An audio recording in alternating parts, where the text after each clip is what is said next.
Beda nih kasus. Ya, kalau jurnalnya 2.700, kalau artikelnya 21 juta. Nah, beda tuh ya. Jadi kita harus clear dulu ini jurnal atau artikel. Ya, kadang saya masih sering lihat tuh kalau di Instagram misalnya ada poster-poster untuk S2 gitu ya. Nah, kemudian ada syarat-syarat kelulusan itu masih sering sekali menggunakan kata publikasi jurnal. Bilang, waduh, ini mahasiswa S2 disuruh jadi editor gitu. Suruh bikin jurnal bener ya. Nah, itu yang hal mendasar dulu nih ya. Oke, berikutnya. Nah, apa bedanya subscription sama oke. Tahu nggak subscription open access?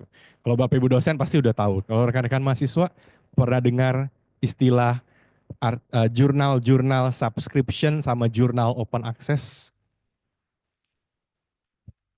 Ya, simpelnya gitu ya. Ini ada urusannya salah satunya itu adalah tentang pembayaran gitu ya. Nah, mana jurnal di mana kita sebagai author harus melakukan pembayaran? Ada namanya APC, Article Publishing Charge. Nah, itu jurnal yang subscription atau jurnal open access yang kita harus melakukan pembayaran untuk bisa publikasi. Hmm. Jadi kita sebagai author nih, kita sebagai author, kalau saya bayar APC, itu berarti saya jurnal subscription atau open? Hmm. Open access. Ya, jadi kalau saya sebagai author harus melakukan pembayaran APC, itu berarti saya akan masuk ke jurnal yang kategorinya open access. Ya, yang istilah kenapa disebutnya open access itu dilihat dari sudut pandang reader, pembaca. Ya. Jadi pembaca kalau mau bisa download secara gratis nih tanpa langganan, nah mereka akan masuk ke jurnal-jurnal open access. Tapi sebagai author, ya kita perlu melakukan pembayaran untuk bisa publikasi ke jurnal open access. Ya, kalau subscription kebalik. Kalau saya sebagai readernya, pembacanya, kalau saya mau download ya jurnal-jurnal yang dimasuk di kategori subscription itu nggak bisa ya karena saya harus punya subscription langganan gitu. Ya, sama kalau kita melanggan yang sekarang kan ada banyak ya model-model subscription. Nah, itu masuknya seperti ini. Nah, kenapa kemudian sebagai author kita harus bayar buat open access? Karena jurnal itu punya biaya operasional. Ya, jurnal itu apalagi yang bagus-bagus tuh kadang mereka punya kantor juga, ya punya staff, ya orang-orang yang harus mereka gaji, harus bayar listrik sama air gitu ya. Jadi kalau pembacanya gratis, ya kita nggak bisa expect bahwa mereka juga kita sebagai author juga publikasinya gratis. Kecuali jurnal itu ya memang non profit. Itu beda kasus gitu. Ya. Misalnya jurnal yang dipublikasikan oleh kampus open access tapi gratis. Ada nggak? Ada. Berarti orang-orang yang bekerja di jurnal itu ya mereka dibiayai oleh kampusnya ya bukan oleh authornya gitu. Ya bisa jadi gitu ya, cuma itu tadi kebanyakan kalau jurnal open access ya itu pasti ada biayanya dan kita membayar APC. Kalau yang subscription itu kita gratis ya, tapi nanti pembaca memang perlu akses. Nah, itu kenapa ada langganan Science Direct, kenapa ada langganan jurnal. Nah, maksudnya gimana? Karena peneliti-peneliti di dunia mereka publikasi yang subscription, mereka nggak mau bayar gitu. Ya, kalau mereka nggak mau bayar, berarti yang bayar adalah pembaca. Kenapa pembacanya harus bayar? Ya kalau nggak jurnalnya nggak hidup. Ya, nah jadi ini masalah fundingnya itu datangnya dari mana? Ya, oke, nextnya. Oke, jadi nanti waktu cari jurnal gitu ya, nanti bisa cek ini jurnalnya subscription atau open access. Kalau subscription ya gratis gitu ya, kalau open access perlu dicek berapa biayanya. Ya, itu biasa di websitenya ada. Nah, terus ada kategori berikutnya, namanya hybrid journal. Ini agak unik nih ya. Nah, Elsevier itu paling banyak ini, hybrid journal. Nah, hybrid journal itu jurnalnya mempersilahkan author untuk memilih ya, ingin publikasi yang subscription atau yang open access di jurnal yang sama. Ya, jadi misalnya ya, jurnal itu punya 10 artikel. ya buat bulan depan lah gitu ya, kita sudah diterima gitu ya. Ini nanti akan publish ada 10 artikel. Dari 10 artikel itu bisa jadi ya bulan depan itu 5 subscription, 5 open access. Bulan berikutnya lagi bisa jadi 7 subscription, 3 open access. Tiap tiap kali jurnalnya terbit itu proporsi antara open access sama subscriptionnya bisa beda-beda.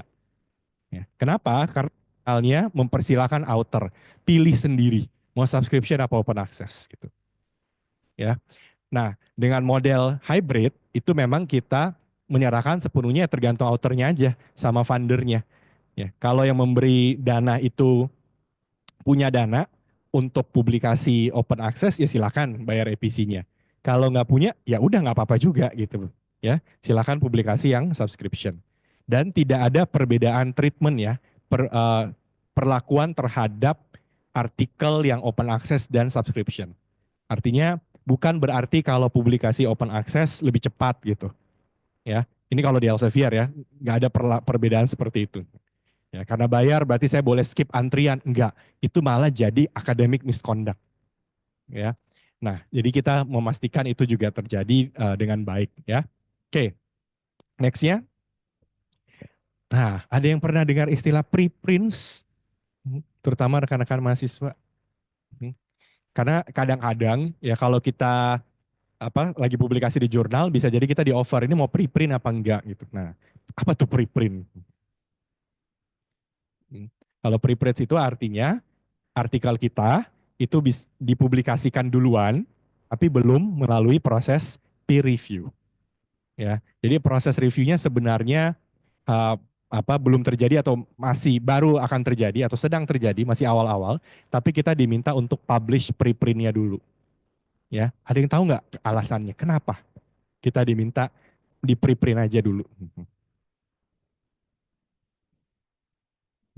Supaya, nah ini kalau kita dapat undangan preprint ya, itu biasa karena artikel kita itu sebenarnya bagus, menurut editornya ya, itu bagus, novelty-nya jelas, dan ini baru, jelas banget ini itu baru.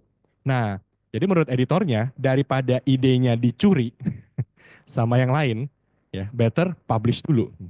Meskipun ya harus ada catatan bahwa ini adalah preprint, ini belum di review. Ya, namun ide yang baru tersebut, ya, hal yang baru tersebut sudah diklaim duluan sama autornya. Ini punya saya gitu. Jadi takutnya kan proses reviewnya agak lama ya gitu.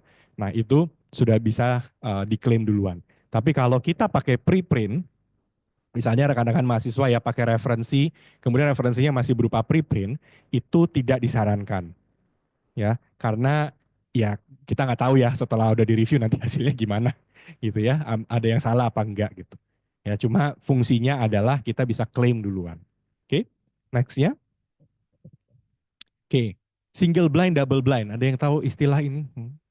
Jadi waktu kita lagi publikasi kita cari di website jurnalnya, nah itu nanti kalau kita masuk ke peer review proses. Nah, coba dibaca di jurnal itu, apakah jurnal ini single blind atau double blind. Nah, bedanya apa?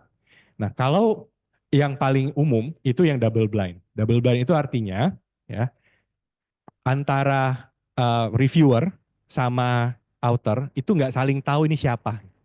Kalau single blind berarti tahu, ya simpelnya gitulah. Jadi kalau yang umum itu double blind antara author sama reviewernya itu nggak tahu siapa gitu. Kita nggak tahu siapa reviewernya, reviewernya nggak tahu siapa kita gitu. Ya. Nah kalau yang single blind itu reviewernya akan tahu. Ya. Nah kenapa kebanyakan double blind? Karena kalau double blind ya ini memastikan yang namanya objektivitas dari penelitian. Ya. Jadi para reviewer itu nggak akan tahu saya ini sedang mereview hasil penelitiannya seorang profesor apa seorang mahasiswa S1. Ya, dia nggak tahu. Ya, dan dia nggak perlu tahu.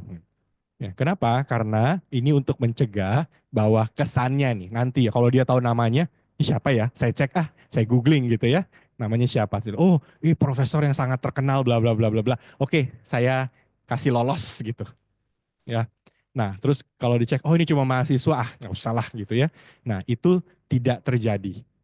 Ya, sehingga yang difokuskan sama reviewernya murni hanya tulisannya apa gitu. Mau ini tulisan dari siapapun nggak penting gitu. Ya.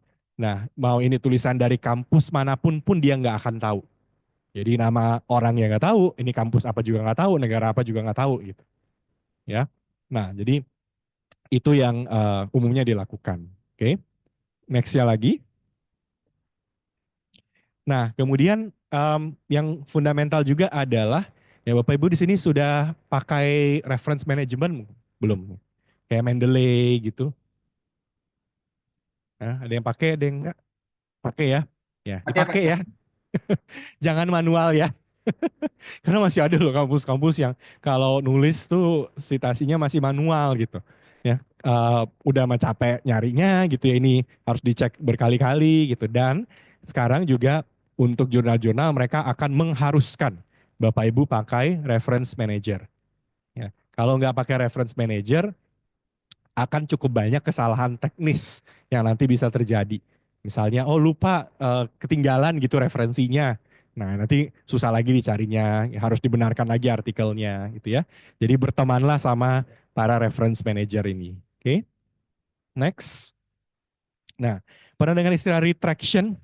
Ini juga lagi hot-hotnya sekarang di dunia publikasi. Ya. Retraction itu adalah ketika artikel sudah dipublikasikan, ya, kemudian ditarik. Jadi sekarang bisa loh begitu. Ya, udah publish, kemudian terjadi sesuatu sama artikel itu, sehingga artikelnya harus di retract. Sekarang di Scopus itu ada satu filter namanya retracted papers, khusus dibuatkan. Jadi paper-paper yang sudah publish kemudian ditarik kembali. Alasannya apa? Banyak. Ya, misalnya papernya baru ketahuan pakai AI. Ya, jadi udah publish, ternyata pakai AI, ya, baru ketahuan setelah sudah cukup lama lah gitu. Ya, nah itu banyak yang seperti itu ya. Kemudian terjadi academic misconduct. Papernya lolos begitu ya, misalkan lolos cek plagiarisme, ya, tapi begitu dicek lagi berapa bulan kemudian dilihat, oh tunggu dulu, ini agak aneh gitu. Ya ternyata ini adalah plagiarisme gitu. Ya, dan masih banyak nanti kita lihat macam-macam academic misconduct yang membuat paper itu akhirnya di retract. Ya, dan ini jadi masalah. Ya, di banyak sekali kampus ini jadi masalah. Ya, buat kampus-kampus yang menerapkan misalkan untuk kenaikan jabatan akademik. Ya, bagaimana kalau paper itu sudah dipublish, ya, jabatan akademiknya sebentar lagi keluar, di retract gitu. Terus apa yang terjadi? Ya, atau buat mahasiswa. Misalnya syarat kelulusan adalah publikasi gitu. Oke, udah publish, tapi lagi nunggu waktu sidang aja gitu ya. Bulan depan tiba-tiba papernya di retract.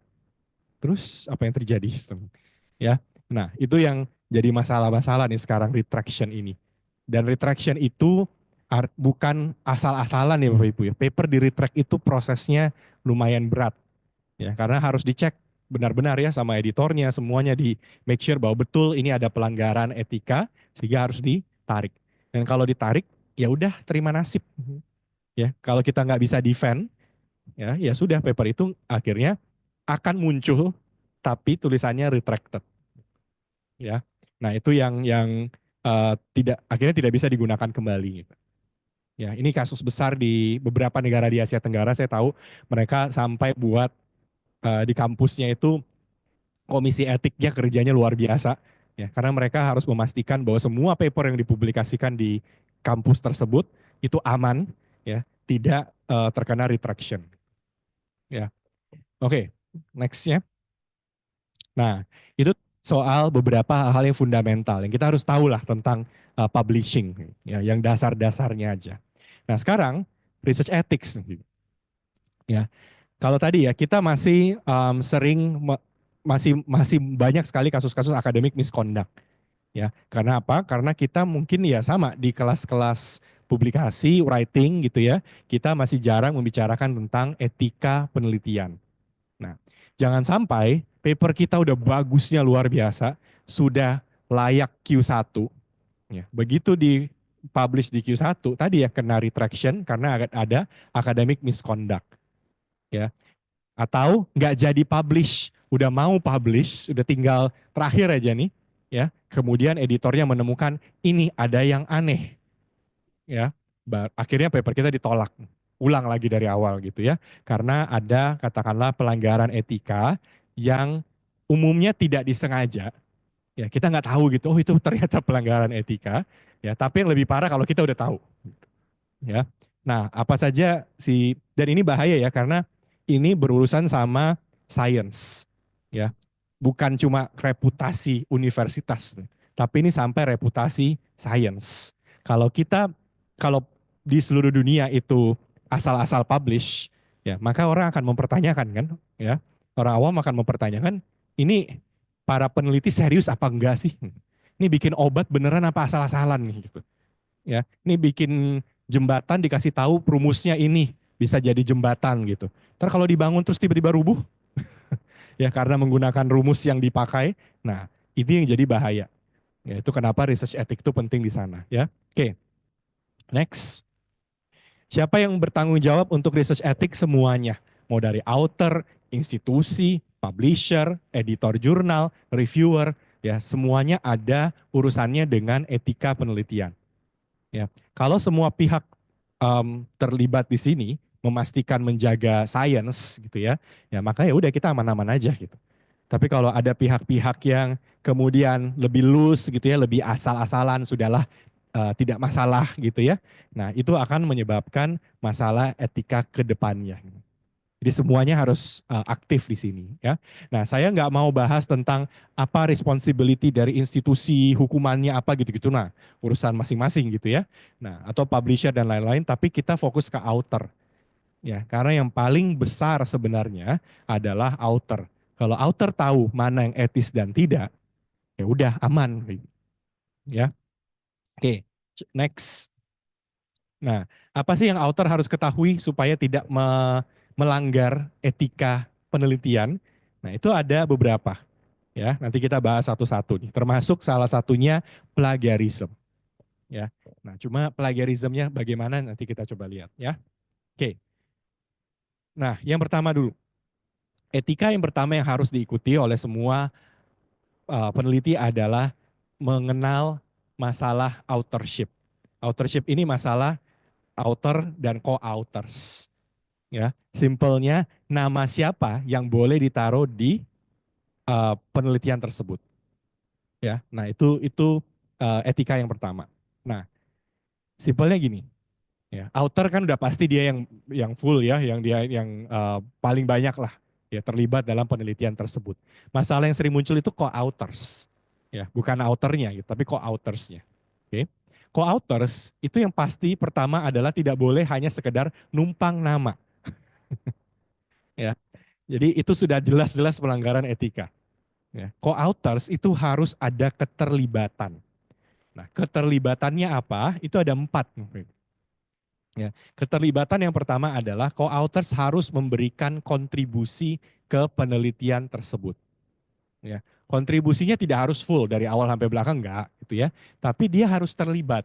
Misalkan ya di proses conception and design, mungkin di proses data acquisition, analysis, ya ada keterlibatan-keterlibatan di hal-hal tertentu ya dalam penelitian tersebut. Oke, jadi nggak harus full ya, tapi tetap ada keterlibatannya. Kedua, co-authors itu harus baca artikelnya. Ya, draftnya artikel itu dari awal sampai belakang. Meskipun dia tidak terlibat 100% gitu ya, tapi dibaca semua. Oke. Kemudian co-authors harus approve the final version. Kalau ini sudah mau publish nih bentar lagi, co-authornya harus baca versi terakhirnya, finalnya gitu. Ya. Dan kenapa begitu? Karena yang keempat, co-authors bertanggung jawab akan apapun yang terjadi sama penelitian tersebut. Apapun itu. Ya, mau itu penelitiannya dapat citasi yang besar, ya udah co-authornya seneng gitu ya. Gitu. Mau penelitian itu di retract, co-authornya juga harus akhirnya kena juga retraction. Ya, jadi apapun positif dan negatif yang terjadi pada penelitian, maka co-authors juga bertanggung jawab sama besarnya dengan authors. Nah itu kenapa kita harus sadar siapapun nama yang kita taruh sebagai co-authors kita, ya mereka memang masuk ke semua kriteria ini. Ya, jadi kalau ditanya boleh nggak dospem jadi co-authors? Ya boleh, karena dospemnya ya melakukan proses ini semua kan, membantu dari awal sampai akhir gitu, meskipun bukan yang ngetik gitu ya. Nah, tapi ya itu masuk karena masuk ke kriteria ini ya. Tapi kalau teman Bapak Ibu ya numpang nama udah masukin aja namanya gitu ya. Tuh, ini penelitian apa juga nggak tahu gitu ya. Nah, itu nggak bisa gitu. Ya, karena nanti dia bingung sendiri ya gitu. Ya gampang lah misalnya. Kalau saya bidangnya manajemen pendidikan. Terus kalau teman saya misalkan ya, saya punya teman dia di bidang engineering gitu. Terus dia bikin penelitian, dia masukin nama saya kan aneh ya. Itu penelitian apa? Saya nggak ngerti ya. Tiba-tiba ada muncul nama saya. Nah itu juga nanti ke depannya bisa jadi masalah. Ya, ada loh kasus-kasus di mana co-author itu namanya dimasukkan, dia bahkan nggak tahu, ya, dengan terutama single blind peer review. Jadi misalnya ya, dia profesor dari satu universitas, kemudian ini profnya lumayan terkenal memang.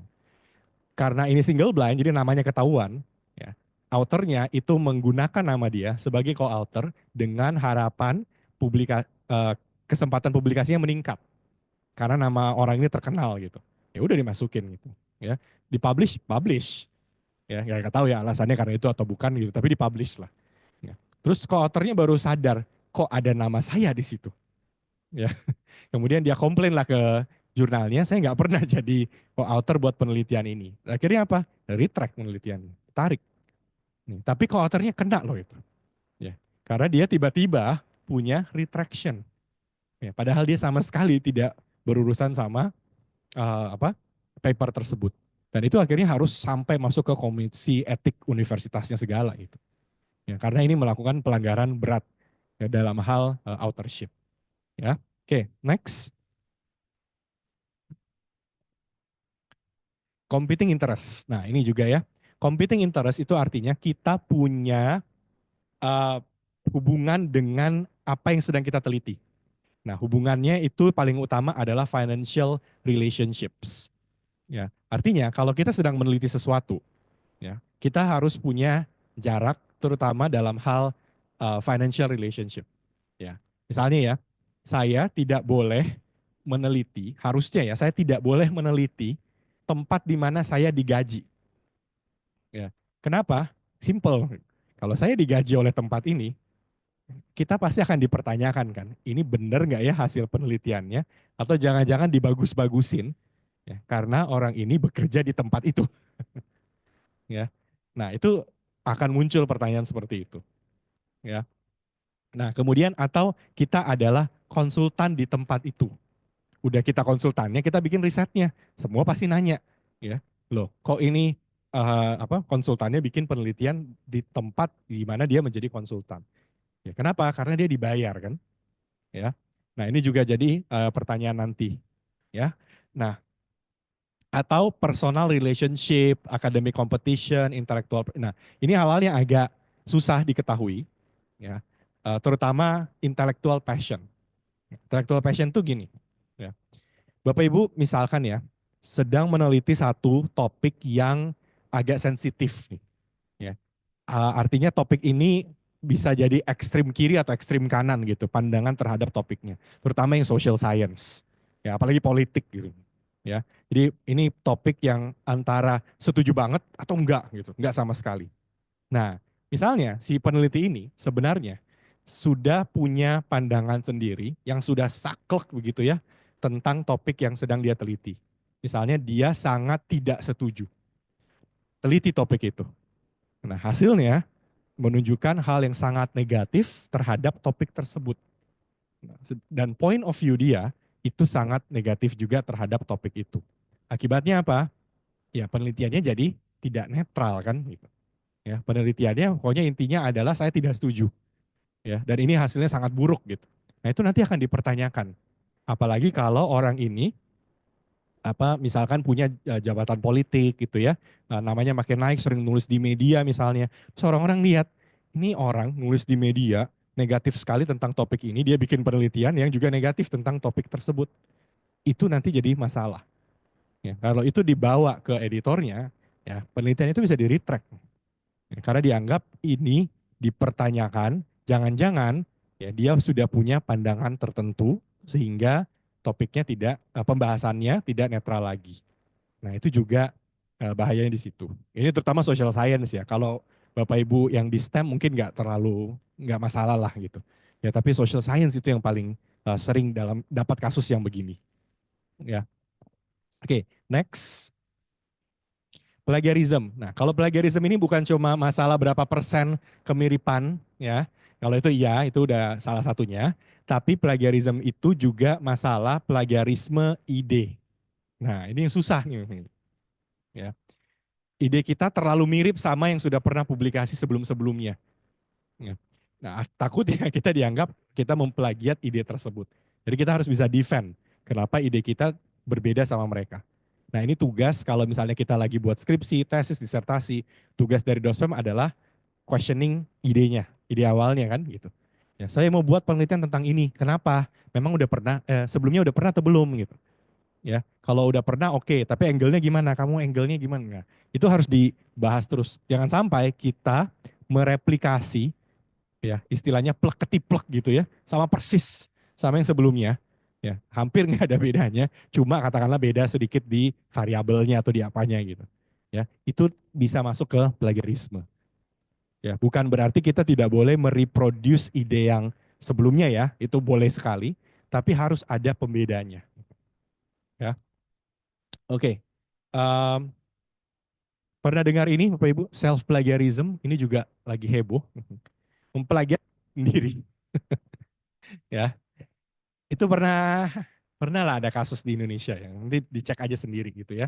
Di mana self plagiarism itu artinya kita sudah pernah publikasi sebuah paper di jurnal mana lah gitu ya. Nah, terus sudah lama nih, misalnya 2018, 2020 gitu ya. Kita udah pernah publikasi. Kemudian kita pakai paper yang sama yang kita sudah pernah publish, kita ini edit-edit sedikit ya kita ganti-ganti sedikit, kemudian kita publikasi lagi, tapi sekarang di jurnal yang berbeda dong. Ya itu namanya self plagiarism ya, itu jelas tidak boleh ya. uh, yang susah adalah kalau kita publikasi misalnya pakai bahasa Indonesia di jurnal Sinta terindeks Sinta kemudian kita ubah jadi bahasa Inggris kita publikasi di jurnal terindeks Scopus. Nah bahasanya beda dan rentang waktunya bisa jadi beda. Nah tapi kasus begitu itu namanya self plagiarism, itu pelanggaran yang sangat berat di dunia akademik. Ya, karena jelas-jelas kita tahu secara intentionally kita melakukan plagiarisme terhadap penelitian kita sendiri. Ya, oke, next. Simultaneous submission. Nah, simultaneous submission itu artinya kita publikasi bersamaan di dua atau lebih jurnal yang berbeda. Jadi papernya satu, ya, tapi publishnya langsung beberapa jurnal. Ya, nah ini juga sebenarnya sangat tidak diperbolehkan. Ya, kenapa? Karena kalau kita submit di satu jurnal, maka jurnal itu akan mulai proses review. Nah, kalau kita submit di beberapa jurnal sekaligus, ya, maka beberapa jurnal ini akan melakukan review semua kan. Nah, sangat tidak etis kalau misalkan ada satu jurnal itu sudah oke, kurang lebih oke, kemudian jurnal yang lain mereka masih proses review, lalu kita tolak semuanya. Dan kita bilang bahwa mohon maaf saya sudah direview sama jurnal yang lain. Itu Bapak Ibu bisa di blacklist langsung. Ya. Dan jangan kaget ya beberapa publisher yang lumayan besar, mereka sangat tidak suka dengan model begini. Jadi kalau misalnya mereka lihat ini kenapa ya ada gelombang yang sangat besar dari satu kampus di mana mahasiswanya semua submit di jurnal-jurnal kita. Ya. Jadi tahu nih, oh namanya kampusnya semua dari ini. Terus mereka submit semua, tapi submitnya tuh langsung ke semua jurnal. Ya. Nah itu kalau ketahuan, ya itu bisa jadi publishernya akan menganggap ini ada yang tidak beres, ada simultaneous submission yang terjadi, ya, dan itu yang kena bisa jadi kampusnya yang di blacklist. Ya, mereka tidak mau menerima gitu. Ya. Kenapa? Karena buat para editor dan reviewer yang sudah profesional sekali, mereka tidak mau uh, waktu mereka itu terbuang sia-sia. Udah dibaca, udah dikasih komen gitu ya. Begitu di reply, dikasih kembali untuk di review, reply-nya adalah mohon maaf ya, gak jadi gitu. Ya, bayangin ini udah profesor yang udah apa sudah sangat sibuk, udah harus ngajar, udah meneliti, dikasih lagi paper, disuruh review, dia harus baca satu-satu gitu ya. Terus dikembalikan dibilangnya mohon maaf nggak jadi prof. Ya, sama yang lain aja ya. Nah, itu udah sangat-sangat tidak etis lah begitu ya buat waktunya dia. Ya, itu kenapa simultaneous submission tidak diperbolehkan. Ya, kalau rekan-rekan di S2, kalau S3 mungkin masih ada waktu gitu ya. Kalau di S2 bertanya, jadi gimana nih kalau kita waktu nunggunya lama gitu. Ya, ya memang begitu, waktu nunggu tuh pasti lama. Ya, kita nggak bisa mengubah waktu menunggunya. Yang kita harus ubah adalah waktu submissionnya, bukan waktu nunggunya. Ya, karena itu tadi jurnal berkualitas itu pasti memang waktu nunggunya lama. Ya, oke, next. Nah, research fraud, penipuan terhadap data-data riset. Ya, research fraud ini bisa jadi ada dua, fabrication sama falsification. Kalau fabrication itu datanya dibuat-buat, apalagi kalau kuantitatif pakai survei gitu. Ya, itu kan paling gampang ya gitu. Nggak dilakukan surveinya, tapi dibilang tiba-tiba muncul datanya gitu. Ya, nah itu namanya fabrication. Jadi datanya tidak ada, tiba-tiba ada gitu. Ya, dan yang kedua falsification. Kalau falsification, datanya ada, tapi diedit untuk disesuaikan supaya hasilnya sesuai dengan kemauan dari si penelitinya. Ya, itu falsification. Ya. Nah, ini juga tidak boleh ya. Kalau rekan-rekan misalnya di social science pakai kuantitatif, kalau misalkan ya hasilnya kok nggak ada pengaruh ya antara X sama Y, ya udah memang nggak ada gitu. Ya, jangan dibuat tiba-tiba ada. Ya, karena kalau begitu itu namanya sudah melakukan falsification. Ya, oke, next. Nah, kemudian ini salami slicing. Nah, salami slicing ini agak agak ribet gitu ya. Tapi modelnya gini. Misalkan ya, mungkin di S2 belum, di S3 nih yang kadang-kadang suka terjadi. Data kita banyak, data kita tuh luas sekali ya. Apalagi misalkan kita pakai survei, data kita sampai ribuan orang gitu. Oke. Kemudian karena datanya banyak, variabelnya banyak ya, kita mikir ini daripada saya publikasinya satu paper, saya split jadi 3 paper atau 4 paper ya. Bisa nggak diutak-atik begitu? Bisa. Tapi itu masuk ke yang namanya salami slicing. Sehingga yang terjadi apa? Waktu authornya publish, yang harusnya satu paper, tiba-tiba jadi 3, jadi 4, jadi 5 gitu. Terus udah gitu mirip-mirip lagi judulnya. Ya, itu namanya salami slicing, tidak diperbolehkan. Ini ketahuannya nanti. Ya, waktu dipublish mah aman pasti.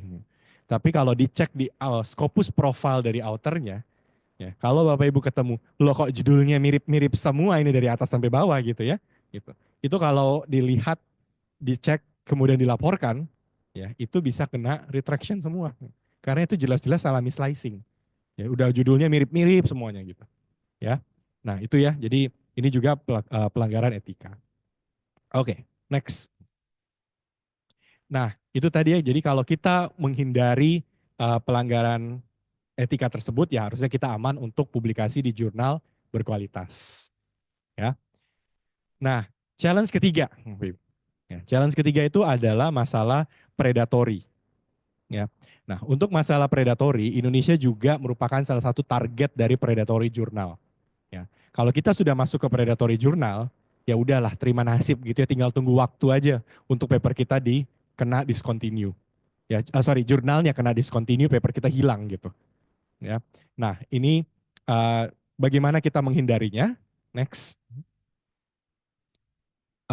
Oke, next aja. Kita langsung ke ya satu lagi. Oke, sebelum kita menghindarinya ya. Nah, satu hal yang penting gini, Pak Ibu. Predatory journal itu ada ya, ada di segala macam indeks. Ya, Scopus ada nggak? Ada. Ya, Web of Science ada nggak? Ada. Semua juga ada gitu ya. Nah, tapi satu hal yang kita harus selalu pastikan kalau di Scopus adalah kita tidak pernah mengindeks jurnal predator. Namun yang kita permasalahkan adalah jurnalnya yang tadinya baik-baik saja menjadi tidak baik-baik saja ya setelah sudah terindeks Scopus. Jadi suka terjadi itu gitu ya. Namanya juga jurnal ya, mau terindeks Scopus pasti aman. semua etikanya pasti terpenuhi. Ya, akhirnya dapat nih ya, Scopus Indexation ditulis di jurnalnya kita sekarang Q2, Q3 gitu. Ya. Nah, karena sudah dapat indeksasi Scopus, sekarang dapat paper tuh gampang ini. Dulu ngejar-ngejar paper, sekarang paper mengejar jurnal gitu. Nah, akhirnya muncullah satu keinginan bahwa oh kalau gitu jangan hanya publikasi 10 paper, publikasi aja 40 paper langsung. Kan uangnya banyak nanti. Ya. Akhirnya yang tadinya tidak predator menjadi predator. Yang tadinya APC-nya katakan 500 US dollar, dia naikkan jadi 3.000 US dollar. Bapak Ibu bisa bayangin kalau satu volume yang dikeluarkan ada 40 artikel, satu artikel yang 3.000, berapa itu? Kalau dikali 40 kali 3.000 US dollar, berapa nih? 1.000 aja lah biar gampang gitu ya. Nah, kalau nilainya satu artikel 1.000, dia ada 40, berarti berapa? Hmm? Kalau nilainya 1.000 kali 40, 1.000 kali 40 berapa? Ya, 40.000 gitu. Ya, itu baru satu edisi aja. Oke, jadi itu jadi bisnis yang sangat luar biasa. Tapi akibatnya yang kena siapa? Semua. Ya, nggak cuma autornya ya, semua yang kena. Oke, nah jadi kita sering sekali bersih-bersih ya jurnal Predator. Tiap bulan kita akan keluarkan list of discontinued journal ya supaya kita memastikan bahwa kita sebisa mungkin, seminimal mungkin punya kasus-kasus seperti ini. Ya, oke, next. Nah, apa yang perlu kita lakukan ya untuk menghindari jurnal predator adalah selalu cek jumlah sitasi dan jumlah dokumen di jurnal tersebut. Ini ada di scopus.com, gratis kok ini. Ya, bisa dicek, diketik aja nama jurnalnya apa, ya. Kemudian nanti selalu lihat perbandingan jumlah sitasi sama dokumennya. Nah, simpelnya gini, jurnal-jurnal yang bagus, sitasinya harus lebih besar daripada dokumennya, bukan kebalik. Ya. Jadi jurnal-jurnal yang berkualitas, sitasinya akan lebih besar dibanding jumlah dokumen. Ya, itu syarat pertama ya, untuk lolos nih bahwa jurnal ini aman. Oke. Nah, next lagi. Nah, kemudian aim dan scope-nya harus sesuai. Kalau jurnal ini jurnal pendidikan, ya harusnya publikasi tentang pendidikan. Jangan tiba-tiba di situ muncul agriculture. Ya. Nah, jadi apa yang harus Bapak Ibu cek adalah lihat artikel-artikel yang sudah pernah publish sebelumnya, ya. Di ini aja, di download aja beberapa yang bisa gitu ya. Nah, sekedar cek apakah aim dan scope-nya masih sesuai, ya. Oke, next. Kemudian jangan pernah bayar APC. Ini kalau open access ya.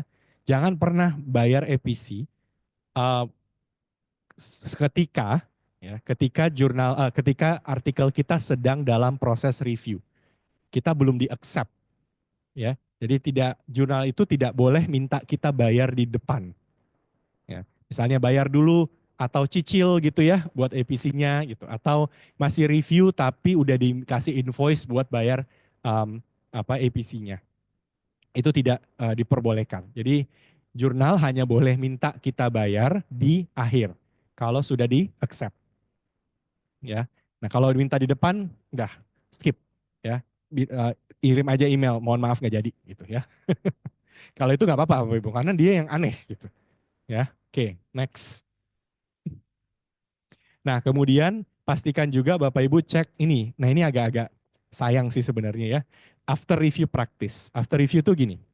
Artikel Bapak Ibu udah diterima ya. APC juga ditagihnya di belakang, nggak masalah gitu ya. Tapi kemudian Bapak Ibu diminta lagi nambah yang lain-lain. Ya, ada biaya A, biaya B, biaya C, tiba-tiba muncul tuh biaya-biaya yang aneh-aneh gitu. Ya, nah itu tidak diperbolehkan. Jurnal cuma boleh minta satu APC. Ya, nggak ada biaya lain selain APC. Ya, admin lah apalah semua harus include ke APC. Kalau mereka minta yang lain-lain, nah itu juga ciri-ciri yang tidak benar. Ya, nah next. Nah kemudian waktunya juga harus make sense ya. Jangan yang terlalu cepat. Baru submit 3 hari kemudian accepted. Ya udah tarik kan, gak usah, gak jadi. Ya, terlalu gak masuk akal lah. Ya, reviewer-reviewer itu mereka para expert ya yang sibuk sekali hidupnya ya, sehingga agak aneh juga ya kalau si editor kirim ke minimum dua reviewer atau tiga reviewer, tiga-tiganya selesai dalam 3 hari. Gitu. Ya, itu agak luar biasa. Ya, sehingga yang beginian kita harus hindari, ya, yang terlalu cepat. Bahkan 1 minggu aja kadang-kadang itu terlalu cepat. Gitu. Ya, nah, apalagi hitungannya cuma hari. Next. Nah, kemudian kalau jurnalnya internasional, Bapak Ibu cek juga authornya. Ini authornya internasional atau bukan? Ya. Kalau jurnal itu Global Journal of apalah gitu ya. Nah, cek negara-negara yang publikasi. Oke. Nah, next lagi. Nah, cek editornya siapa. Ya, kita ketemu kasus yang lucu sekali di Scopus ya.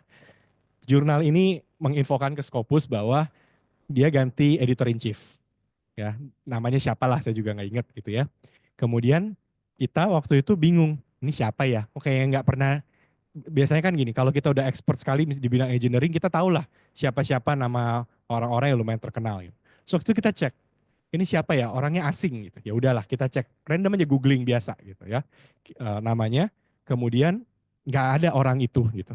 Nggak ada akun medsosnya, ya kemudian kita cari di universitasnya, di website univnya. Ya. Kita cari di website universitasnya, gak ada juga orangnya gitu. Di list pengajar. Kita email ke universitasnya, kita tanya, ya ini orangnya ada apa enggak sih? Gitu. Ya. Jawabannya nggak ada. Ibu. Terus kita sampai nanya ke jurnalnya lagi ya, ini salah ketik atau apa gitu. Ya. Nah, kenapa begitu? Karena ya ternyata ada jurnal-jurnal yang secara sengaja ya mereka biar kelihatannya aja lebih bagus ya bikinlah nama-nama fiktif prof siapa gitu ya gitu yang nggak tahu itu siapa gitu atau dia bahkan pinjem nama orang itu tiba-tiba dia jadi editor jurnal gitu ya begitu dicek orangnya nggak tahu hah saya editor jurnal ya nah itu kita harus cek juga ini orangnya ada apa enggak gitu ya si editornya ya oke. Next. Nah, yang terakhir ya. Jadi kalau kita tadi udah banyak ya bahas tentang publikasi harusnya bagaimana gitu. Nah, ini sedikit sharing saja ya. Apa hal-hal yang paling dicari kalau kita menulis paper supaya bisa masuk ke jurnal-jurnal berkualitas ya. Oke, next. Pertama ya, sini saya nggak masuk satu-satu ya introduction harus apa enggak ya. Yang paling sering oleh para editor dan reviewer di Elsevier, ini yang mereka cari. Ya, pertama adalah mereka sangat-sangat uh, pay attention sama yang namanya introduction. Bab 1 kalau deskripsi tesis gitu ya. Kalau sama bimbingan saya paling lama tuh di bab 1. Nggak nggak selesai-selesai itu. Ya, yang lain mau udah bab 3, saya masih bab 1 gitu ya. Nah, kenapa? Karena fokus nomor 1 para editor adalah selalu introduction. Editor dan reviewer. Ya. Kenapa? Mereka mau baca. Introduction itu kayak apa ya? Kalau kita lagi baca buku ya di awal-awal tuh ya penentuan apakah saya mau baca lanjut apa enggak tuh ada yang di depan. Sama ya kalau kita lagi nonton film apa ya, lagi nonton sinetron dari Korea gitu ya. Gitu. Pilot episode 1 adalah penentu kita mau lanjut episode 2 apa enggak kan gitu. Kalau episode satunya nggak bagus, kita pasti males lanjut episode 2. Sama, ini juga begitu gitu. Kalau introduction-nya tidak bagus, mereka biasanya males untuk lanjut yang berikutnya. Nah, apa yang mereka cari di introduction? Ini sama kalau belajar film gitu ya. Apa yang dicari di episode 1? Nah, ini juga sama. Apa yang dicari di introduction? Apa yang mereka cari adalah yang paling penting ini, jawab 5 pertanyaan ini. Ya, masalahnya apa gitu. Kita lagi neliti apaan gitu. Ini masalahnya apa? Ya. Kemudian udah ada belum sih sebenarnya solusi sebelumnya? Nah, kenapa dua ini? Karena dua ini bicara tentang research gap. Ya. Jadi kita tahu nggak ini ada masalah apa? Kita jabarkan ini masalahnya. Kemudian ini solusi yang udah ada. Solusi yang udah ada berarti dapat dari penelitian-penelitian sebelumnya. Ya. Nah, tapi solusi-solusi itu kita juga boleh infokan yang terbaik itu yang begini nih, tipe-tipe penelitian begini, hasilnya begini. Namun ada masalahnya, gitu ya. What is the main limitation? Itu research gap-nya tuh di sana. Ya, sehingga what do you hope to achieve itu adalah kita kira-kira ya novelty-nya nanti apa sih? Ya, jadi buat di bab satu di bagian introduction ya sama mungkin yang sudah sering sekali diinfokan di kelas-kelas juga mungkin ya apa apa research gap-nya, minimum research gap-nya, ya syukur-syukur bisa teori gap gitu ya, tapi at least research gap-nya apa, dan kira-kira novelty-nya apa. Udah, sama. Ya di Elsevier juga itu yang dicari, jadi dibaca, dilihat ini mana sih ininya ya, jawaban dari 5 pertanyaan ini. Next. Oke, jangan di mix up antara result sama discussion Bapak Ibu. Ya, artinya result itu hanya deskripsi dari data kita. Ya, kalau discussion baru analisa dari data kita. Yang kadang-kadang suka muncul adalah di bagian result, ya itu langsung dikasih analisa. Ya, padahal result itu ya hanya pemaparan data saja. Ya, di discussion baru kita kasih analisanya. Ya, analisa tuh ini. Ya, what do the results mean? Compare with the literature, explain the unexpected results kalau ada. Ya, nah dan seterusnya. Oke, jadi ini ya jangan dicampur gitu. Oke, next. Nah, ini nih di bagian terakhir ya, di bagian terakhir and conclusion and recommendation ya Bapak Ibu ya. Nah, yang paling sering terjadi adalah para peneliti itu memang menjawab pertanyaan penelitiannya. Jadi kalau di bab satu skripsi kan ada rumusan masalah gitu ya. Nah, itu kalau di bagian kesimpulan ya, umumnya memang para peneliti dijawab tuh. Pertanyaannya apa, dikasih jawabannya gitu ya. Nah, itu udah benar. Tapi yang paling sering tidak ada adalah yang di bold ini. Show how your work advance the field of study. Ya. Apa uh, apa yang membuat penelitian Bapak Ibu itu berkontribusi ke perkembangan ilmu pengetahuan di bidang itu. Ya, kalau kita meneliti sesuatu harus ada faedahnya kan itu harus ada manfaatnya ini apa gitu buat perkembangan ilmu pengetahuan. Nah, itu harus ditulis di situ, diketik di situ. Ya dikasih justification-nya kenapa. Ya. Nah, itu yang paling sering tidak muncul, tapi harus ada. Ya, jadi intinya tiga tadi sebenarnya, introduction-nya, ya, kemudian bedakan antara result sama discussion, dan juallah penelitianmu, ya, dalam arti kenapa penelitian ini memajukan ilmu pengetahuan. Nah, itu yang mereka selalu cari. Kalau ini terjawab, ya, nah baru nanti masuk ke yang detail-detailnya. Jadi kadang tuh bukan research methodnya, ya. Saya pernah lihat satu penelitian, saya juga sampai kaget gitu ya. Ini social science, dia cuma pakai SPSS, ya. Terus nggak ribet kok penelitiannya gitu ya, simple. Referensinya mohon maaf cuma 9. Saya sampai kaget loh, ini ada yang nggak ke print atau ya. Ini referensi cuma 9 gitu ya, Q1. Ya. Tapi kalau dibaca introduction-nya luar biasa gitu. Ya, dia simple banget. Ya, metodenya simple, hasilnya simple, nggak aneh-aneh lah gitu ya. Tapi introduction-nya tuh bagus sekali. Ya, sehingga ini kelihatan bahwa yes, ini baru awal sekali ya penelitian seperti ini. Ya, ya udah memang hasilnya sederhana, tapi alasannya kuat. Ya. Oke, next. Nah, yang terakhir ini nih.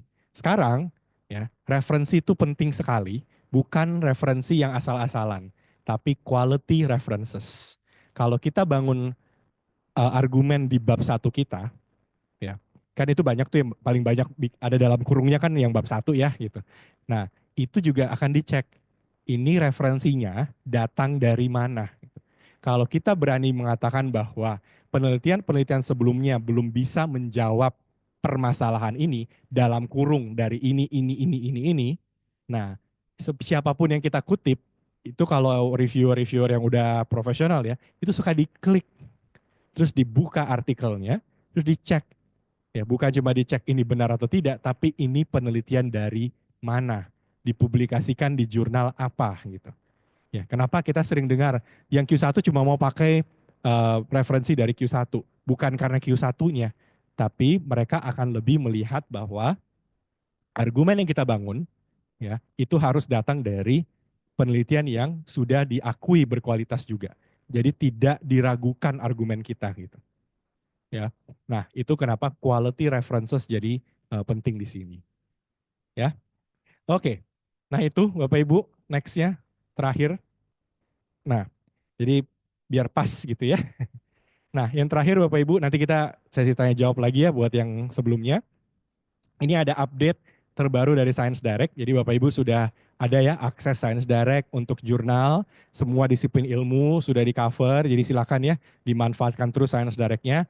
Namun ada update di mana update ini akhirnya boleh saya share setelah menunggu sekian lama. Jadi kita udah tahu udah lumayan lama gitu ya. Nah, tapi akhirnya kemarin ya. Baru aja benar-benar pas kemarin tanggal 12, sekarang tanggal berapa? 14 ya. Nah, 13 pagi lah kalau di kita ya, di sana 12 malam itu di launching ya sesuatu yang baru untuk Science Direct ya. Nah, yuk kita lihat next-nya. Next slide-nya. Ya, jadi kita campaign-nya begini nih. Goodbye wasted reading time, hello relevance. Nah, maksudnya apa? Biasanya kalau kita di Science Direct di database itu kan kita ketik pakai kata kunci ya. Terus kita ketemulah artikel sekian banyak gitu. Terus artikelnya dilihatin satu-satu, dibacain satu-satu gitu ya. Untuk cari mana yang relevan. Tapi proses itu memakan waktu, benar nggak? Ya, download dulu, baca dulu gitu ya. Nah, belum baru kita cari oh yang relevan dari 100 yang kita download cuma 10 misalnya atau cuma 3 gitu. Ya. Nah, proses itu memakan waktu. Nah, sehingga kita tahu bahwa itu sangat-sangat tidak efisien lah buat para peneliti. Oke. Nah, sehingga kita munculkan seperti ini. Next. Nah, kampanye dilanjutkan sama namanya Eureka Everyday maksudnya. Eureka itu kita menemukan sesuatu yang akhirnya relevan sama kita, yang baru sama kita. Dan kita bisa lakukan itu setiap hari. Kenapa? Karena per kemarin ya kita baru saja launching next Science Direct AI. Iya. Akhirnya ya. Iya. Ya, Science Direct AI. Jadi Science Direct AI fungsinya apa? Itu ada 3 ya. Um, yang pertama, ya, Bapak Ibu sekarang nanti tidak perlu lagi mengetik berdasarkan kata kunci, ya, tapi mengetiknya adalah pertanyaan. Jadi Bapak Ibu nanya sama Science Direct, ya, saya punya penelitian bla bla bla bla gini, referensinya bagaimana? Jawabannya apa gitu, ya. Terus nanti akan muncul jawabannya, ya. Jawaban itu juga ada referensinya. Referensinya kalau diklik itu akan mengarahkan kita ke referensi tersebut dan bentuknya full text. Dan semuanya ya sebagian besar itu dari Science Direct. Nah, dan kenapa bagus dari Science Direct? Karena 92%-nya Science Direct itu Q1, Q2. Artinya referensi yang kita pakai kemungkinan besar kalau nggak Q1 ya Q2 gitu kan. Jadi itu pertama, sumbernya ada, bukan kayak ChatGPT ditanya ya tiba-tiba sumbernya muncul kalau diklik nggak ada gitu ya gitu. Kalau ini ada. Jadi sumbernya ada, bisa dibaca juga full text-nya. Oke, itu yang pertama. Ada 3 AI-nya langsung berbarengan nih Bapak Ibu ya. Pertama tuh itu. Kedua, di AI ini bukan cuma Bapak Ibu bisa tanya dikasih jawaban, Bapak Ibu bisa membandingkan literaturnya. Jadi bisa bikin systematic literatur review dalam satu klik. Gitu. Ya, jadi nanti udah ketemu nih yang relevan yang ini gitu ya. Nah, kemudian itu nanti tinggal diklik, klik satu tombol, compare, keluar tabelnya. Ya, dan itu nanti kelihatan introduction-nya begini, research method-nya ini, conclusion-nya ini, recommendation-nya ini. Ya, jadi tuh semuanya gitu. Ya, dalam bentuknya tabel dan itu bisa di-download. Ya, jadi bisa nanti langsung Excel gitu formatnya. Ya. Dan yang ketiga AI-nya adalah kita bisa ngobrol sama artikel. Jadi kadang kan gini, kita baca satu artikel ya. Kalau artikelnya udah Q1 kan kadang-kadang bahasanya susah ya. Ini maksudnya apa? Ya, kurang bisa dipahami. Nah, AI di situ akan muncul dan kita bisa minta AI-nya macam-macam. Misalnya, tolong di-summarize artikel ini. Saya nggak ngerti maksudnya gimana gitu ya. Nanti di-summarize langsung. Ya, tolong jelaskan ulang di bagian research method-nya. Ini maksudnya apa ya? Gitu. Dalam bahasa yang lebih sederhana. Nanti AI-nya bantu sederhanakan lagi. Ya, atau misalnya saya nggak ketemu ini research gap-nya sebenarnya apa sih dari artikel ini, mungkin kelewat gitu ya, pas lagi baca, nanti AI-nya munculkan research gap-nya tuh yang ini, cari di halaman ini, nanti muncul. Jadi kita bisa diskusi sama artikelnya. Ya, nah ini baru kita rilis kemarin, ya.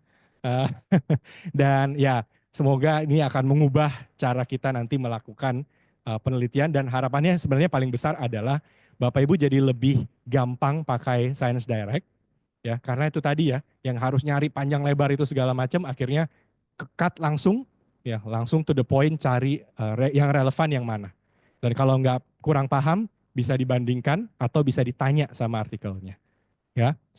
Ini belum ada di Unhas. Ya, nanti sifatnya gitu ya. Nanti kita bicara lebih lanjut sama Bu Firen ya. Ya. Nah, tapi nanti kalau udah muncul seperti itu ya, Bapak Ibu bisa cari di googling aja sekarang ya, itu juga bisa. Ketik aja Science Direct AI, nanti muncul di websitenya kita. Nah, itu udah ada tuh videonya ya, bagaimana cara tampilannya bagaimana gitu tuh udah ada semuanya di sana. Ya, nanti kita lebih lengkapnya lagi lah ya kalau ini sudah, karena masih baru sekali ya.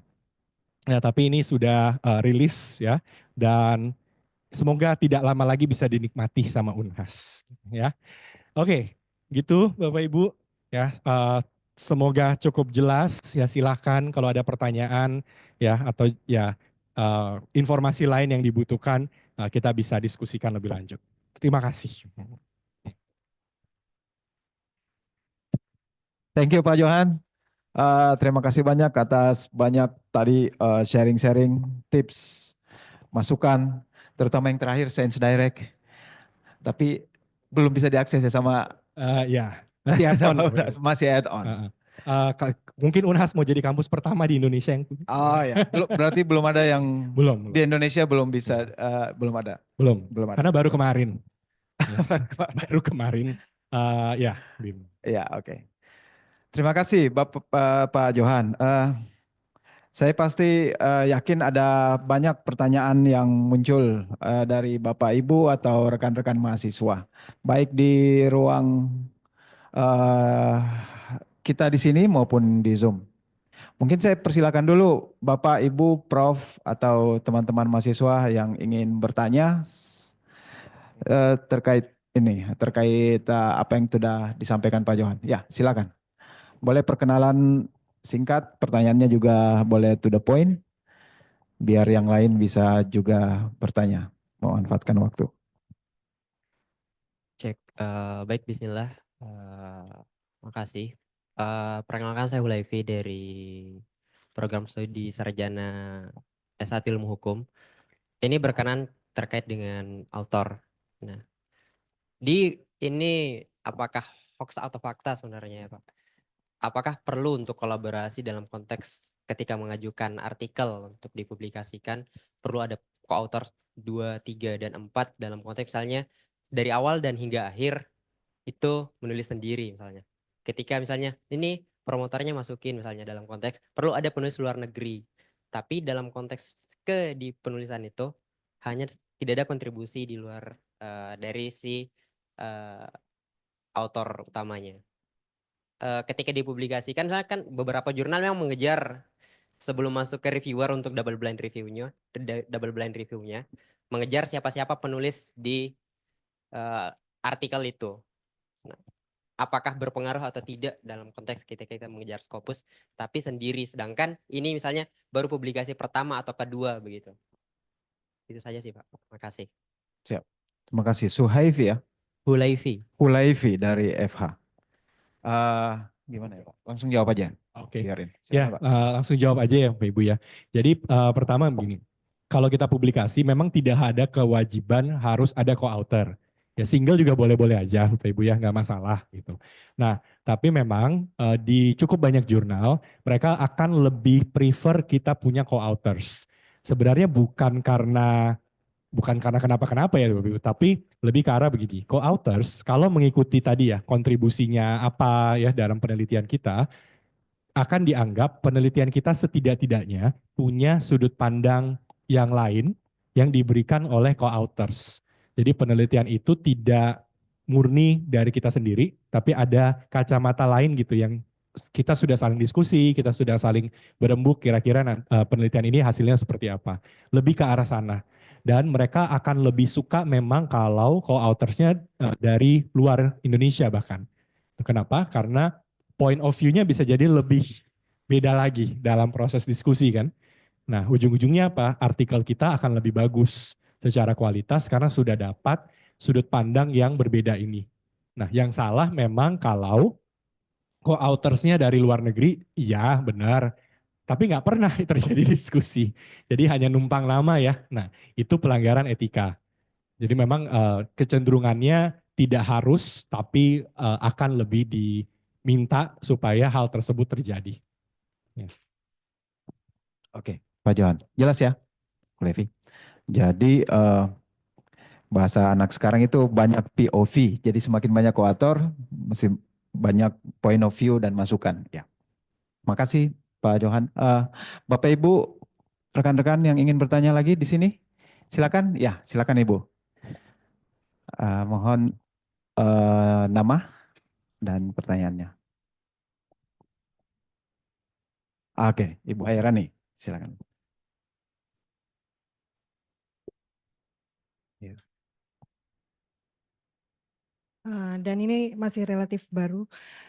Terkait dengan pemilihan single blind atau double blind reviewer. Dari pengalaman saya mereview paper, biasanya saya mengetahui nama autornya. Jadi jarang saya mendapatkan yang double blind peer review. Sementara jurnal kami kan tahapnya masih sangat awal sekali.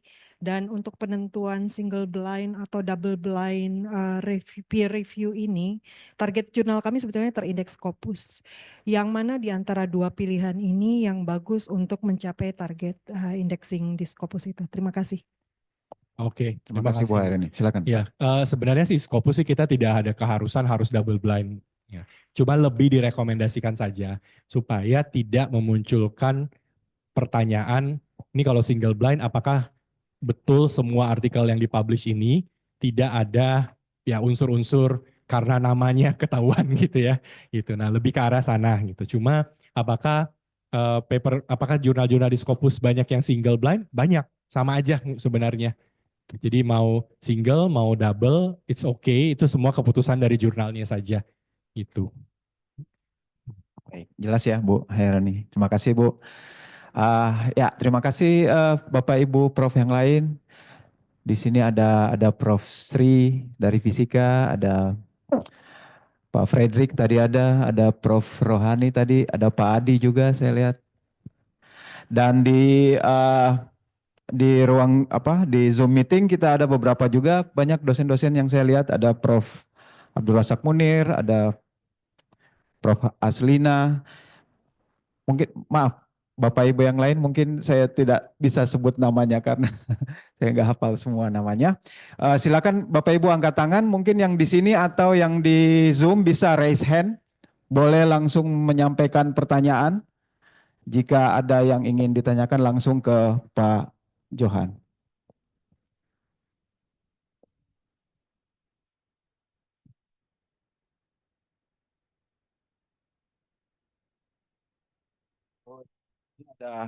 Ada panitia mengumpulkan pertanyaan. Ada yang bertanya apa perbedaan Science Direct AI dan Scopus AI dari Pak Prof Abdul Razak. Oke. Ya, Ibu. Jadi tahun lalu kita launching Scopus AI. Tahun ini Science Direct AI. Ya, nanti ke depannya ada AI berikutnya lagi lah gitu ya. Nah, perbedaannya kalau Scopus AI ya itu sama, kita bisa tanya pertanyaan apa, nanti akan muncul jawaban, kemudian ada referensinya. Nah, tapi referensi yang ada di Scopus AI itu kalau kita klik belum tentu bisa kita baca full text-nya. Ya, karena tergantung dari status artikel tersebut. Kalau artikelnya open access ya bisa, tapi kalau bukan open access berarti butuh subscription. Ya. Nah, keunggulannya kalau Scopus AI cakupannya memang bisa lebih luas. Ya, karena Scopus itu tidak hanya untuk Elsevier, tapi ada penerbit-penerbit lain. Nah, hanya itu saja ya. Waktu kita klik belum tentu bisa kita download. Nah, kalau Science Direct AI Ya, cakupannya lebih sempit gitu ya, lebih ke jurnal-jurnal Elsevier. Nah, tapi kualitasnya yang bisa lebih dijaga ya, dan ada full text-nya. Jadi itu nanti yang menjadi perbedaan utamanya. Tapi semuanya ya memberikan kemudahan ya. Tapi berarti Scopus yang lebih luas cakupannya ya. Scopus lebih luas, tapi itu tadi full Tidak text-nya semuanya. belum tentu bisa. Iya, Kalau belum bisa Science juga. Direct, full text-nya pasti bisa. Pasti bisa. Oke. Thank you, Pak. Kemudian ada pertanyaan dari Rizky Pratiwi. Apakah saat mengajukan untuk publikasi ada kemungkinan dari publisher untuk ditolak dengan anggapan tidak plagiasi dan tidak melanggar kode etik? Ataukah semua yang diajukan itu diterima namun dibedakan berdasarkan tier Q1 sampai Q4? Dan di dalam proses reviewnya ada revisi berkali-kali. Sebenarnya proses pengecekan etika publikasi itu terjadinya adalah waktu kita submit, waktu kita lagi di review, sampai kita udah publish, setelahnya pun masih bisa dicek juga gitu. Jadi prosesnya panjang sebenarnya Bapak Ibu. Ya, ini tergantung dari jurnalnya. Apakah mereka waktu sudah menerima paper, editornya misalkan melakukan pengecekan terhadap macam-macam hal gitu ya, supaya ini aman dulu, atau pengecekannya lebih loose, lebih bebas gitu, sehingga fokusnya nanti lebih ke konten. Nah, etikanya belakangan. Nah, tentu yang kita lebih harapkan adalah editor cek dulu di depan, ya, supaya tidak terjadi ketahuannya itu belakangan. Kalau ketahuannya belakangan, ya, ini nanti juga memperburuk reputasi dari jurnal. Ya, jadi ini memang kita minta ke editor cek juga secara etikanya, teknis-teknis ini apakah sudah terpenuhi semua. Ya, sesimpel gini, apakah co-authors itu diinfokan bahwa artikel ini diterima atau direvisi dan seterusnya. Ya, misalnya di sistem dari jurnalnya, waktu kirim list untuk direvisi, apakah itu di email ke semua co-authors atau jangan-jangan cuma ke corresponding authornya? Terus, apakah mereka ada tanda tangan pernyataan bahwa ini sudah final dan boleh terbit dari semua co-authors misalnya? Nah, hal-hal yang teknis-teknis begitu yang lebih ke arah pengelola jurnal ya, bagaimana mengaturnya lah gitu. Oke, Pak. Terima kasih Pak Johan. Ini ada Permana Yuda ya di Zoom meeting. Oh, Pak Permada silakan. Silakan Pak langsung bertanya ke Pak. Terima kasih. Assalamualaikum warahmatullahi wabarakatuh. Selamat pagi Pak Kepala Perpustakaan, makasih. Pak Johan, menarik tadi Pak apa yang disampaikan. Kami saat ini sedang menempuh pendidikan Pak di studi pembangunan program doktor. Ingin bertanya terkait dengan beberapa kasus Pak. Ini kami pernah menemukan adanya pemanfaatan data oleh penulis lain gitu Pak, dan tidak ada persetujuan dalam prosesnya. Nah, dalam prosedur yang tadi Bapak sampaikan terkait dengan retraction itu seharusnya bagaimana Pak untuk kasus Indonesia ya? Apakah kami bisa memproses itu langsung melalui jurnal katakan Elsevier dan seterusnya ini yang terindeks Scopus, atau via perguruan tinggi atau mungkin komisi etik yang ada di Kementerian Ristek Dikti dulu Pak. Mungkin itu yang pertama. Terus kemudian yang kedua terkait dengan jurnal ini, berharap ke depan Pak Kepala Perpustakaan kami mendapatkan akses penuh terhadap jurnal-jurnal yang ada di langgan oleh Unhas Pak. Terima kasih Pak. Bila taufiq wal hidayah. Assalamualaikum warahmatullahi wabarakatuh. Ya, Silakan Pak. Oke. Kalau mengenai data Bapak Ibu, jadi kalau data kita dipakai oleh peneliti lain, kemudian mereka publikasi, ya seharusnya adalah peneliti tersebut harus minta izin dulu, ya sama yang punya datanya. Ya, kebanyakan sih kita pasti kasih aja gitu Bapak Ibu ya, tapi harus ada izinnya dulu. Kalau kita pakai datanya tanpa izin, maka betul bahwa yang punya data tersebut bisa memperkarakan, ya. Karena itu tadi ya nggak ada izinnya gitu. Nah, kasus ini bisa dibawa kemana? Yang pertama pasti ke jurnalnya dulu yang publikasi, ya. Karena jurnal publikasi kemudian editornya bisa melihat apakah betul kasus ini begini adanya dan nanti pertimbangannya adalah ke editor tersebut. Nah, Tapi bukan ke Scopus Bapak Ibu. Karena Scopus itu tidak punya hak untuk campur tangan ke proses editorial dari jurnal. Ya, tapi apakah kita bisa melakukan pengecekan dan dari kualitas jurnalnya itu bisa, tapi proses editorialnya tetap ada di editor in chief-nya gitu. Nah, kalau keputusan editor in chief-nya adalah oke, ini kita kita bisa tanyakan dulu ke author dan sebagainya. Nah, itu terserah nanti dari merekanya bagaimana. Tapi secara proses betul itu bisa kita bawa gitu ya, bahwa ini penelitiannya tanpa ada izin untuk menggunakan data. Nah, cuma kita harus cek juga Bapak Ibu ya, data yang digunakan itu apakah memang sebenarnya harus ada izinnya atau tidak. Karena ada beberapa jenis data di mana author itu memberikan izinnya itu open data. Nah, kalau izinnya open data, maka tanpa izin pun sebenarnya nggak masalah. Ya. Nah, ini yang kita harus cek kondisi data itu apakah close atau sebenarnya open. Ya sama kayak ini subscription atau open access gitu ya, data juga sama gitu. Ini datanya harus pakai izin atau ini datanya nggak apa-apa langsung dipakai tanpa izin. Nah itu kita harus perhatikan di sananya. Kalau untuk akses ya sepertinya nanti dari perpustakaan pasti ya akan sering terus menginfokan ke Bapak Ibu kalau ada yang lupa cara aksesnya bagaimana. Nah boleh datang ke perpustakaan pasti dibantu. Ku bantu Ki. Ya, Pak Permana, itu dimanapun sebenarnya di fakultas manapun selama Bapak ada di Unhas, di kampus Unhas, pakai IP address Unhas, hotspotnya Unhas, pasti akan bisa langsung mengakses Science Direct. Masuk aja di Science Direct, maka otomatis Bapak bisa mendownload. Bisa juga kalau mau agak bingung-bingung ya masuk aja dulu di websitenya Perpustakaan Unhas, terus klik e-jurnal di situ, ada muncul Science Direct paling atas, maka langsung terkoneksi di situ dan bisa diakses. Bapak Ibu yang lain masih ada pertanyaan? Boleh saya bertanya, Ya. Pak? Siapa ya? Ratmawati Malaka dari Siap, Prof. Ya. Baik, saya kebetulan silakan. Chief and Editor Hasanuddin Journal of Animal Science, dan ini terkait dengan khususnya spesifik ke animal science. Saya melihat bahwa kalau untuk pengajuan ke akreditasi Scopus itu ada biasanya tentang ethical clearance khusus untuk hewan coba gitu. Nah, kami di jurnal kami itu belum menerapkan itu. Kalau misalnya diajukan itu belum bisa ya Pak itu ya.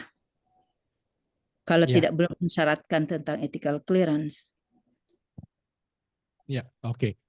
Iya, Prof. Jadi kalau untuk ethical clearance ya di beberapa disiplin ilmu itu biasanya mereka akan minta ethical clearance, dan di beberapa disiplin ilmu ini sifatnya wajib. Jadi ketat sekali ya, terutama ya tadi ya animal science juga sama, betul harus ada ethical clearance-nya dulu. Jadi kalau kita nanti ajukan sebaiknya jangan Prof karena nantinya ditolak, dan kalau ditolak itu akan kena embargo. Oh, ya, begitu. embargo itu membuat kita tidak bisa mengajukan dalam beberapa waktu, kadang bulan, kadang tahun, gitu. Jadi kita pastikan syarat administrasinya terpenuhi dulu. Ya, baik, baik Pak. Ya, nanti saya. Terima kasih banyak, Prof, atas pertanyaannya. Iya, terima kasih banyak. Assalamualaikum warahmatullahi wabarakatuh. Assalamualaikum warahmatullahi wabarakatuh. Bapak Ibu yang di ruang Zoom, Pak Sukrang mungkin ya? Ya, terima kasih banyak Pak atas kesempatannya. Silakan. Assalamualaikum warahmatullahi wabarakatuh dan selamat pagi. Singkat saja, ini Pak ke narasumber ingin bertanya terkait dengan status discontinue dari jurnal.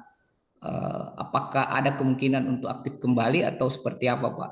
Terima kasih. Ya, oke. Status discontinue, apakah mungkin aktif kembali? Jawabannya iya, bisa.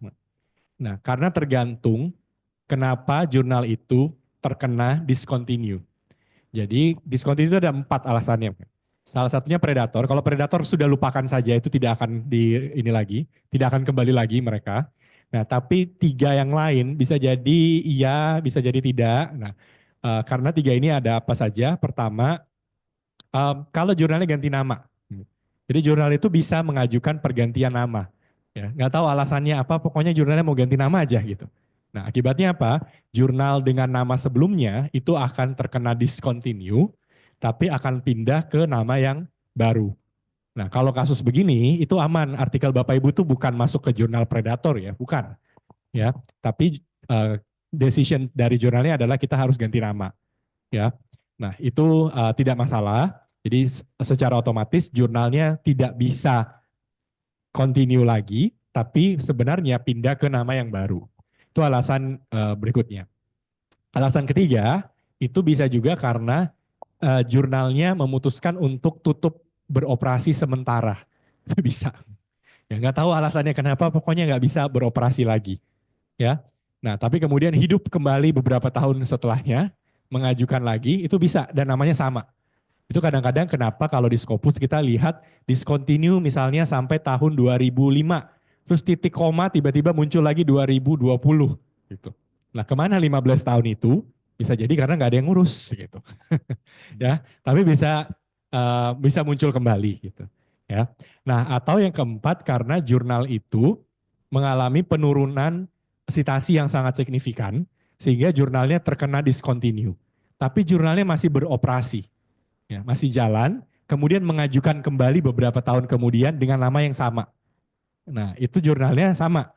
Bisa jadi Bapak Ibu lihat discontinue sampai tahun 2020, tiba-tiba muncul lagi 2024 gitu. Continue lagi. Nah, itu juga bisa. Ya, jadi selain alasan predator, yang lain itu cenderungnya aman, ya bisa continue lagi, ya terindeks Scopus kembali. Gitu. Kecuali yang predator. Ya. Bagaimana Pak Sukrang? Bisa ya? Sudah jelas ya Pak? Baik, kemudian siapa? Silakan deh. Ya baik. Bismillahirrahmanirrahim. Assalamualaikum warahmatullahi wabarakatuh. Terima kasih atas kesempatan diberikan untuk bertanya. Mohon izin, ini sebelum dilanjutkan pertanyaannya, kebetulan ada pertanyaan lanjutan dari yang disampaikan sebelumnya. Jadi pertanyaan saya itu Namanya siapa, Pak? terkait. Namanya siapa? Oh, namanya Wildan Pak. Wildan Sudawan, dosen di FKM. Jadi kebetulan saya masih waktu status mahasiswa S3 itu saya coba publish di Scopus Q4, ada 2 paper. Cuman yang saya mau tanyakan di sini terkait tadi lanjutan pertanyaannya, bagaimana nasib untuk autorsnya? Kan itu belum sampai sekarang belum masuk atau terrecord di database-nya Scopus. Itu terkait dengan yang saya publish itu. Itu kan sudah discontinue jurnalnya, tetapi pada saat sampai sekarang ini bagaimana nanti kelanjutannya untuk autorsnya yang memasukkan atau mempublish jurnal itu? Mungkin bisa diberikan masukan. Terima kasih. Assalamualaikum warahmatullahi wabarakatuh. Ya, oke. Statusnya pertama kita harus cek alasan discontinue-nya kenapa dulu. Kalau alasan discontinue-nya adalah predator, maka semua artikel yang pernah dipublikasikan oleh jurnal itu akan hilang dari database Scopus. Jadi dihilangkan semuanya. Ya, karena kita tidak mau bertanggung jawab atas apapun paper yang sudah dipublish. Ya, tapi apakah itu papernya ada di website dari jurnal itu ada, cuma di Scopus nggak ada. Ya, karena itu tadi ya kita akan delete semua di database kami untuk paper-paper tersebut. Itu kalau alasannya predator. Apa yang bisa dilakukan oleh author? Terima nasib. Ya, kalau sudah begitu, ya nggak bisa kenapakan apa-apa lagi ya. Nah, tapi kalau alasannya yang lain, ya itu tergantung nih. Kalau misalnya alasannya adalah jurnalnya berhenti beroperasi. Terus paper kita kenapa? Ya nggak kenapa-kenapa. Paper kita masih bisa dicari di Scopus. Tapi jangan kaget kalau tulisannya nanti adalah jurnal discontinued. Ya, tapi papernya masih ada. Itu berarti alasannya bukan predator. Ya, itu alasannya mungkin yang itu tadi ya, apakah dia tutup gitu ya, atau dia berhenti dulu cuti gitu ya, publikasi dari jurnal, atau jangan-jangan ganti nama. Ya, kalau ganti nama kita bisa cek di nama yang barunya gitu ya. Nah, paper itu biasanya masih aman. Nah, kondisi author bagaimana? Kalau dalam kacamatanya Scopus harusnya tidak ada implikasi apapun terhadap author kalau kasusnya begitu. Ya, karena apa? Karena yang salah bukan author. Ya, ini murni karena manajemen dari jurnalnya. Ya, papernya harusnya masih atap, papernya kan masih ada dan itu harusnya masih bisa diakui meskipun jurnalnya discontinue. Jadi kita harus cek dulu alasan discontinue-nya kenapa dulu. Nah, kalau begitu maka ya sudah itu harusnya aman-aman saja sebagai author tidak ada yang perlu dilakukan gitu. Ya, kecuali kita misalnya ditanya asesor gitu ya. Ya, kita bisa defend bahwa ya jurnalnya discontinue tapi alasannya ini bukan karena predator. Sehingga itu harusnya tidak menjadi masalah. Bisa ya, Pak Wilhan, gimana? Terjawab ya. Terima kasih, Pak Johan. Waktu kita sisa 5 menit, jadi mungkin tidak semua, saya mohon maaf tidak banyak, tidak semua pertanyaan mungkin bisa dijawab. Tapi mungkin jika ada satu penanya di ruangan ini yang masih ingin bertanya, kami persilakan. Ada? Silakan angkat tangan. Jika tidak, saya mungkin akan ambil satu pertanyaan yang di Zoom ya. Ada Zulkifli Mapasomba, itu sepertinya dia mahasiswa S3, bertanya tentang bagaimana sikap kita jika artikel yang disubmit dalam 6 bulan tidak ada proses review dan pertanyaan yang dikirimkan via email terkait perkembangan artikel juga tidak dibalas. Padahal edisinya yang kami rencanakan sudah terbit. Sementara artikel kami tidak diproses dan tidak juga ada penolakan. Oh, kalau itu murni dari kita saja sebagai author, apa yang mau kita lakukan? Masih mau nunggu atau mau di-retract? Retract, maksudnya retract dari kitanya gitu ya, nggak jadi publikasi di sana. Tapi harus jelas ke jurnalnya Pak Ibu. Kalau memang tidak dibalas-balas gitu ya, kita udah email beberapa kali, tidak ada balasan sama sekali, hanya sekedar menanyakan status artikel, kita boleh kirim email sekali lagi dan menyatakan bahwa saya menarik artikel saya karena tapi alasannya adalah karena kita sudah mencoba beberapa kali ya, tidak hanya satu kali ya Bapak Ibu ya, kita coba beberapa kali menghubungi tetapi tidak ada balasan sama sekali. Nah, asalkan email itu sudah dikirim, apakah mau dibalas atau tidak ya itu terserah dari jurnalnya. Nah, tetapi kita sudah berhak untuk submit ke yang lain. Itu dalam proses seperti itu. Ya, ini memang kita kalau ke pengelola jurnal juga kita sering bilang bahwa sistem komunikasinya juga harus jelas antara author dengan dengan jurnalnya gitu supaya tidak terjadi seperti ini. Ya. Oke, terima kasih Pak Johan. Saya kira Bapak Ibu teman-teman itu apa tadi pertanyaan penutup ya dari sesi kita. Saya mohon maaf tidak bisa melis lagi ada beberapa pertanyaan yang ada di Zoom karena keterbatasan waktu hari Jumat sehingga kita harus segera bersiap untuk salat Jumat. Kita berikan aplaus yang meriah untuk Pak Johan. Terima kasih Pak Johan atas banyak insight pencerahan buat kita semua kepada para sivitas akademika Unhas. Kami juga mengucapkan terima kasih kepada Bapak Ibu dosen, Prof dan rekan-rekan mahasiswa S3, S2, S1 yang ada di ruangan ini maupun di Zoom yang sudah hadir sejak pagi tadi.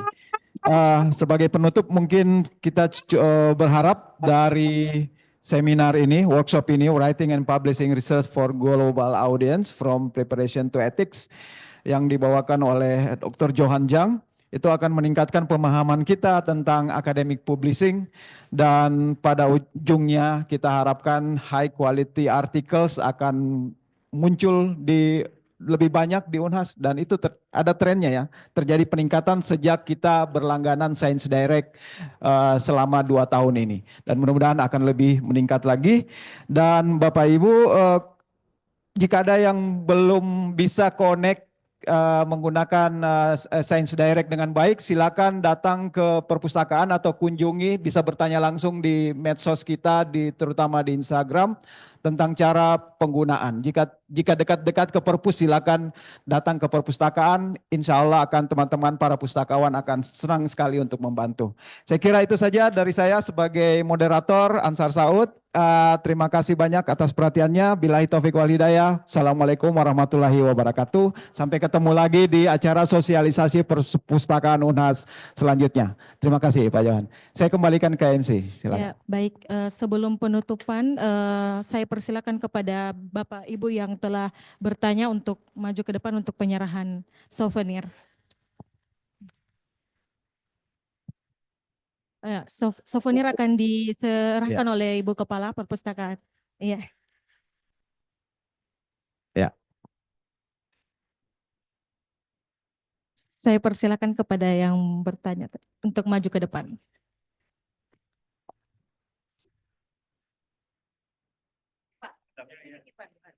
Foto bersama juga dengan para penanya.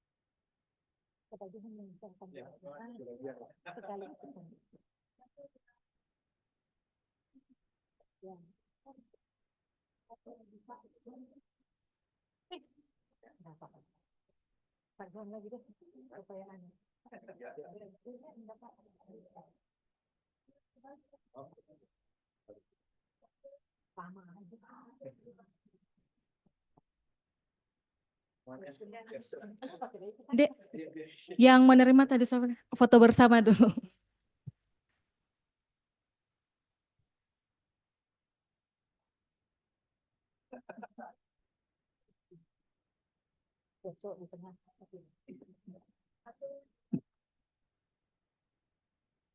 Literasi 1, 2, 3.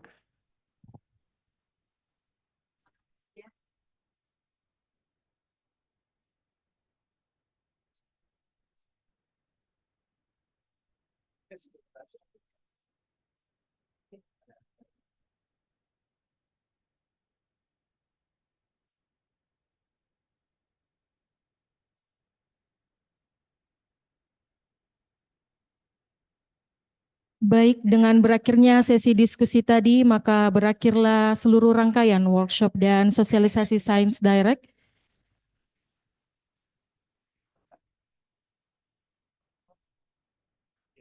Sebelumnya ada video yang akan diputar oleh Sari.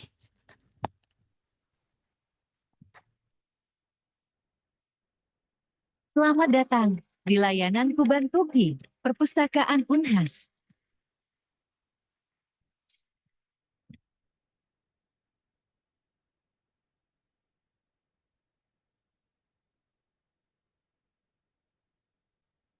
Scan barcode pada postingan Instagram.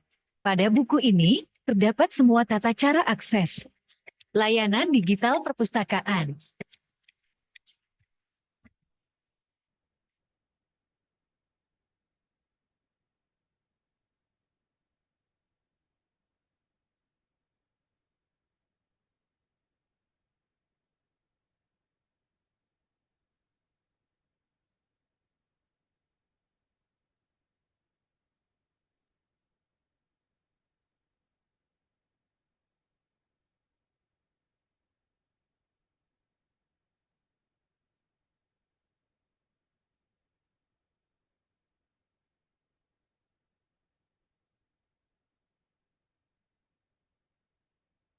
Baik, kami sampaikan kepada Bapak Ibu peserta, kami persilakan untuk mengisi link presensi dan sertifikat melalui QR Code yang ada pada layar. Untuk informasi lebih lanjut, Bapak Ibu juga dapat mengunjungi sosial media Perpustakaan Unhas dan Bapak Ibu juga dapat bergabung pada grup Sahabat Pemustaka Unhas. Akhir kata kami ucapkan banyak terima kasih kepada Bapak dan Ibu hadirin sekalian yang telah hadir dan bergabung pada acara hari ini. Saya Siti Fatira Suciati selaku MC mewakili panitia memohon maaf bila terdapat kekurangan dan kekeliruan. Sebelum menutup acara pada hari ini, saya ingin memberikan sebuah pantun. Baik, Ibu Cecan pergi mengaji. Pulang-pulang bawa bingkisan.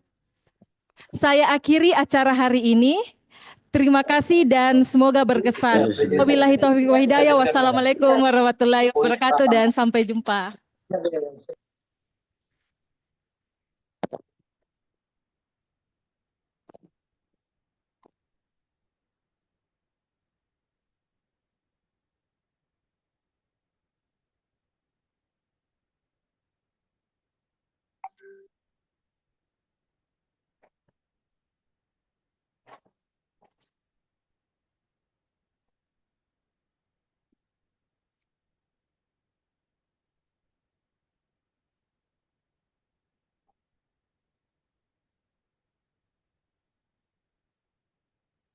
Layanan ruang kerja mandiri. Aturan pemanfaatan ruang kerja mandiri.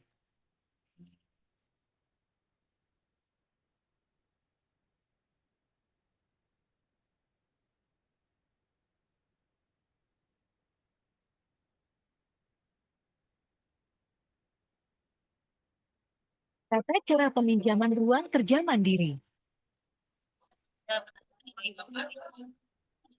Berikut gambaran ruang kerja mandiri Perpustakaan Universitas Hasanuddin.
Ini saya uji banding sama MIPA tuh. Tidak. Nah, siapa tuh tanya kan nanti asesor apa ini? Ini kuliah dari sini. Uji teh namanya tadi apa? Satu biasa.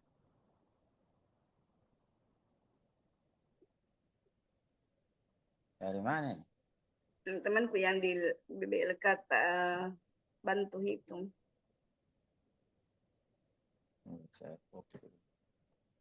Aku bikin dosa dokumennya nanti cari tahu gimana.